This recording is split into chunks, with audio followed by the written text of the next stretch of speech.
Salut tout le monde, alors petite voix off pour vous dire que j'ai vu qu'après pendant le montage que l'on ne voyait pas ce que j'écrivais au tableau.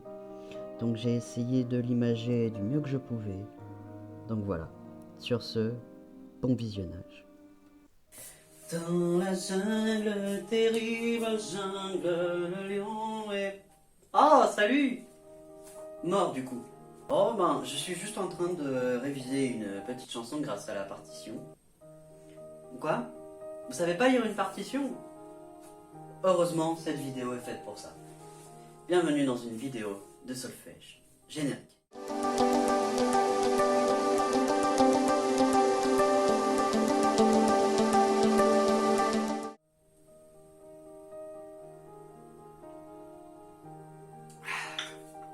Comme je disais, c'est une vidéo de solfège.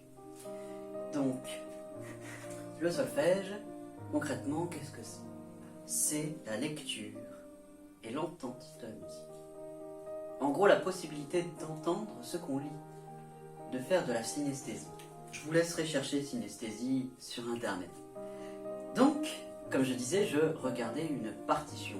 Une partition, on peut la définir comme étant un quadrillage ou des lignes avec des points et plein de symboles bizarres. Mais justement, je suis là pour que ces symboles ne soient plus bizarres à vos yeux. Ces symboles sont au nombre de 4. Nous avons la barre qui traverse la portée, qui divise la portée en mesures, qui permet du coup d'avoir un repère temporel régulier. Nous avons aussi les notes, les fameux points, qu'ils soient noirs ou blancs, avec ou sans barre. Nous avons ce qu'on appelle les clés, ce qui nous sert à avoir un repère par rapport à la note, savoir quelle note on lit selon la clé, et ils sont au nombre de 3.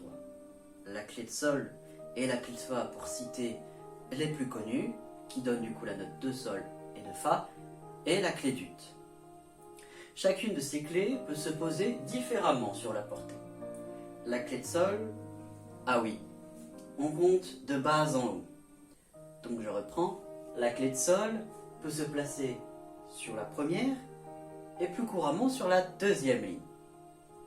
Nous avons également la clé de fa qui peut se placer sur la troisième, mais là encore plus couramment sur la quatrième ligne.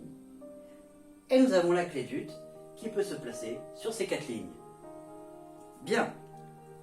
Nous pouvons aussi retrouver au début de chaque portée des métriques. Une sorte de fraction qui divise la mesure elle-même, enfin qui divise l'intérieur de la mesure en différentes rythmiques.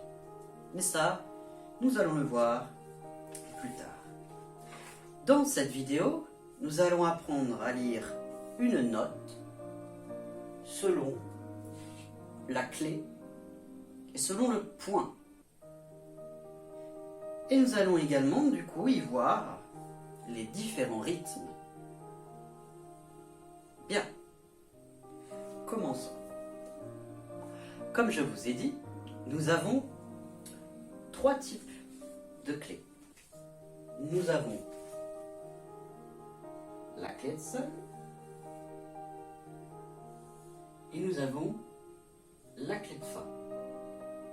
Ceux-ci sont les clés les plus utilisées. Comme leur nom l'indique si bien, la clé de sol indique le sol, je vous le montre sur ce piano, et la clé de fa indique le fa. La clé de sol, du coup, indique le sol, et il l'indique par rapport à la petite pointe quand on commence à dessiner le symbole. Donc, là, le sol est ici. Nous avons aussi, du coup, la clé de fa. La clé de fa, du coup, désigne le fa par ces 2 petits points. Le fa est donc entre ces 2 petits points. Il est ici. Nous pouvons également voir la clé d'ut, mais comme je vous ai dit, la clé d'ut peut se poser sur les 4 lignes et elle est représenter grosso modo comme ceci.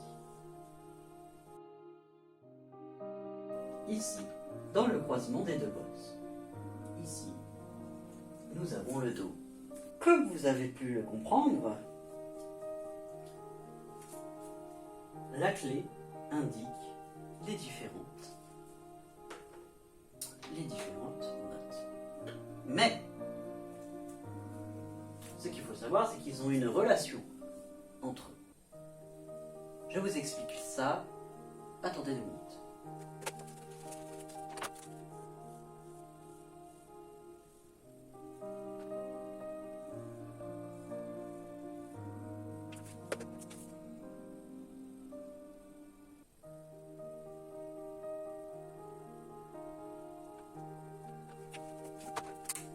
Bien, comme vous le voyez, ici on a la clé de Sol, la clé de Ut et la clé de Fa.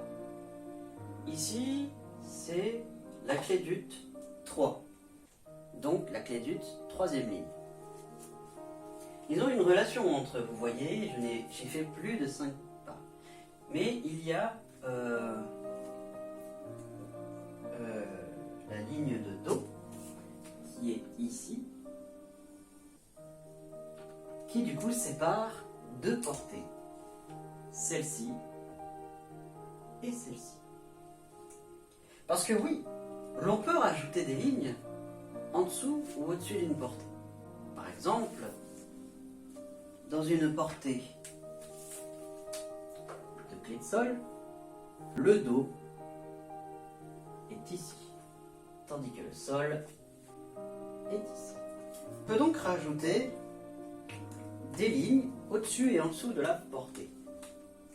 Je vais du coup maintenant mettre le Sol et le Fa pour que vous voyez toujours les repères des notes. Ceci signifie que le Do qui est indiqué là est le même que le Do qui serait indiqué. Voilà. Ce Do-là et ce Do-là sont les mêmes. Comment lit-on maintenant les notes? Parce que je vous ai dit, on dit les lignes, mais il y a aussi les interlignes. Eh bien, en fait, c'est très simple. Déjà, nous avons,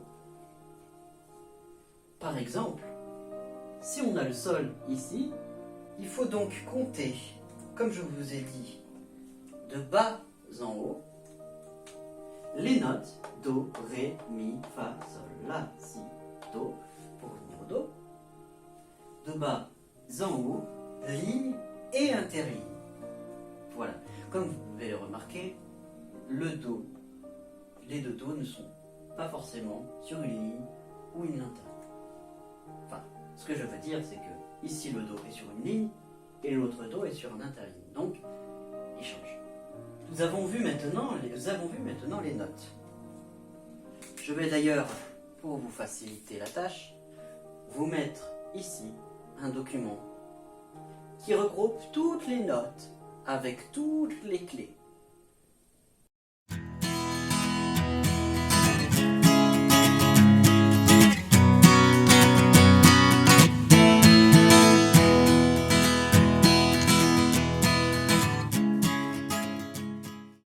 Cette première vidéo de solfège est terminée. N'hésitez pas à me poser toutes vos questions en commentaire. Je n'hésiterai pas à vous répondre. Je ferai également des vidéos beaucoup plus approfondies sur ce qu'est la métrique, ce qu'est la